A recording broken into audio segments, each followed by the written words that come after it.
Bismillahirrahmanirrahim. Assalamualaikum warahmatullahi wabarakatuh. Saya Zakaria Saman alias Apa Karya, mantan Menteri Pertahanan Gerakan Aceh Merdeka atau GAM. Pasca perdamaian MOU Helsinki sudah sejalan selama 14 tahun antara pemerintah RI dan GAM. Aceh telah banyak mengalami kemajuan dan segala sektor. Dan saat ini Aceh telah bangkit dari keterpurukan menuju ke arah yang lebih baik.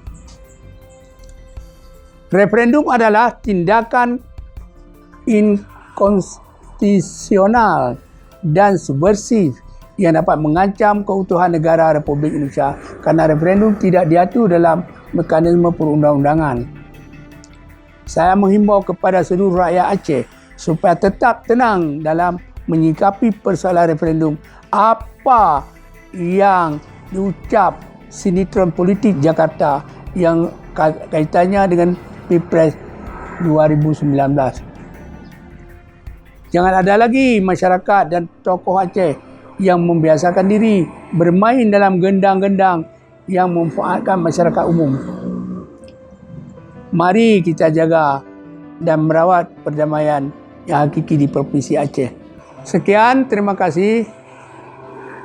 Wassalamualaikum warahmatullahi wabarakatuh.